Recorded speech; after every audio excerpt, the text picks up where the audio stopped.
एक गांव में कुश्ती का आयोजन हुआ था। दूर दूर के सभी गांवों से बड़े बड़े पहलवान आए हुए थे। सभी पहलवान हटे कट्टे थे। पहलवानों की भीड़ में कालू पहलवान सबसे दमदार था, जिसने आज तक एक भी कुश्ती नहीं हारी। कुश्ती का प्रोग्राम चालू हुआ। बारी बारी से सभी पहलवानों के बीच में कुश्ती हुई।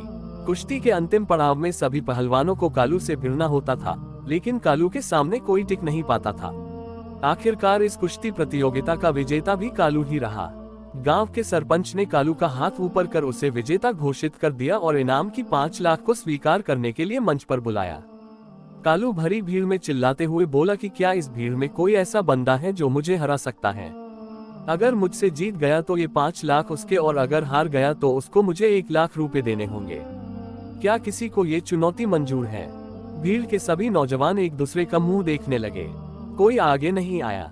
किसी को आगे न आता देख कालू हंसने लगा। तभी एक दुबला पतला आदमी आया और बोला, मुझे तुमसे कुश्ती खेलनी है। दोनों मैदान में उतर गए। सभी लोग कालू के लिए तालियां बजा रहे थे। किसी ने गुल्लू का नाम तक नहीं लिया। अब गुल्लू और कालू के बीच कुश्ती शुरू हुई। गुल्लू किसी तरह से खुद को बचाकर आगे भाग रहा था। सभी लोग गुल्लू की मूर्खता पर हंस रहे थे। गुल्लू को भी लग रहा था कि उसने अखाड़े के अंदर आकर गलती कर दी है, लेकिन वापस बाहर गया तो 1 लाख देने होंगे। गुल्लू ने अपना दिमाग चलाया और चालाकी से उसको पीछे से पकड़ लिया और कालू को खूब गुदगुदी की।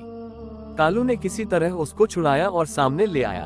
अगली बार जैसे ही कालू ने हाथ उठाया, गुल्लू ने उसकी टांगों के नीचे से निकलकर उसकी टांगें खींच दी और कालू गिर पड़ा।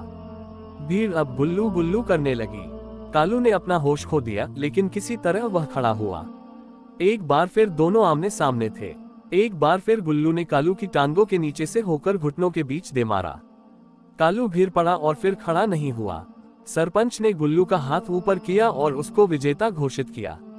शर्त के अनुसार गुल्लू 5 लाख जीत गया। दोस्तों, बुद्धि के आगे बल को झुकना ही पड़ता है। अगर आप सभी को ये कहानी अच्छी लगी हो तो जरूर आप सब कमेंट करके बताइएगा। आपका कमेंट का इंतजार रहेगा और हमारे चैनल को सब्सक्राइब करना ना भूले। Thank you.